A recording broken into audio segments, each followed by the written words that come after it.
O Supremo no Brasil tem agora um novo presidente, Edson Fachin. Edson Fachin, eu acho que se destaca por estar entre os ministros mais discretos do Supremo. Eu acho muito importante que os ministros sejam discretos. E existe até uma expressão antiga que fala que um juiz só deve manifestar-se nos autos. Isso não é respeitado.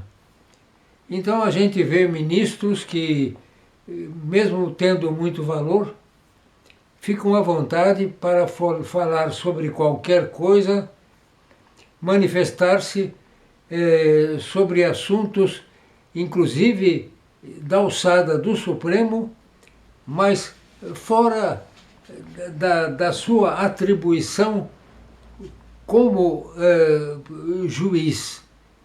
Isto é, acabam sendo palpiteiros. Isso é muito ruim. Agora, Edson Fachin se revelou agora, na posse como presidente do Supremo, expressando a necessidade de os ministros terem um código de ética, isto é, um código de comportamento que limite as suas atuações e faça com que haja relevância predominante no cumprimento da sua tarefa como juiz. É uma conquista seguramente muito difícil, pois que qualquer limitação sofrerá contrariedades. Qualquer regra que seja imposta, ela terá resistências. E mesmo assim, eu acho fundamental que as coisas comecem a ser debatidas. A Folha de São Paulo, destes dias, publicou até uma entrevista feita com um antigo ministro do Supremo alemão. Durante a gestão dele, foi instituído um código de ética para os ministros do Supremo alemão.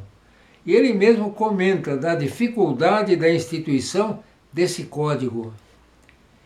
Eu acho que se a gente começar, mesmo com pouca coisa, já vai ser muito bom para o assunto poder ir progredindo aos poucos e o país todo seja beneficiado. Agora, eu lembro o que eu já falei em outro vídeo, que há uma coisa muito fundamental e que eu acho que está na raiz do problema dos exageros de manifestação de ministros. É o critério estabelecido para a indicação de novos ministros do Supremo. Pelos critérios atuais, o presidente da República tem o direito de indicar um ocupante para um cargo vago de ministro.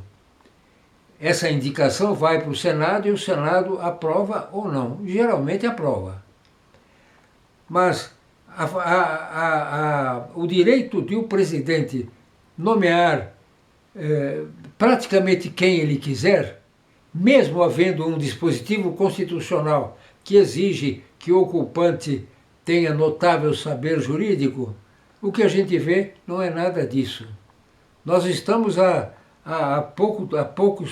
poucas semanas da aprovação ou não de um novo ocupante para o cargo de ministro, que apesar de ser advogado e é até chefe da AGU, a Advocacia Geral da União, mas que simplesmente está sendo indicado, já foi indicado, por ser muito ligado a Lula.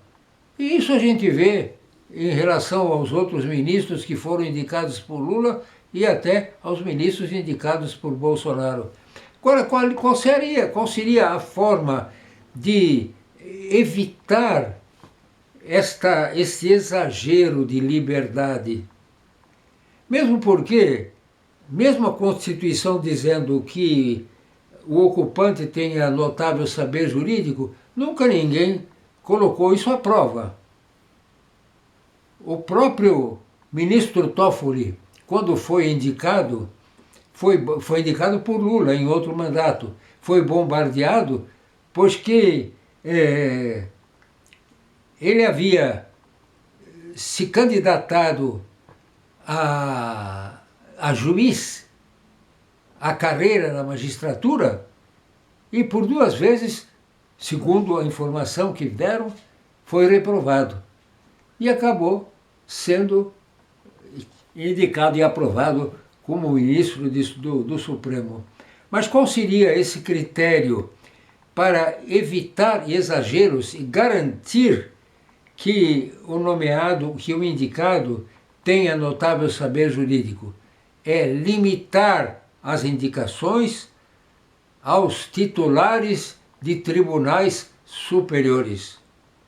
Isto é, um ministro de um tribunal, ele passou por várias fases na carreira.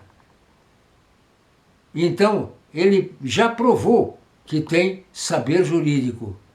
Isso será uma garantia para que os ministros tenham, pelo menos, notável saber jurídico. Isso já será um grande ganho. É uma mudança difícil, mas eu acho que ela deve ser pensada como prioridade, até mais importante do que um código de ética. Até a próxima.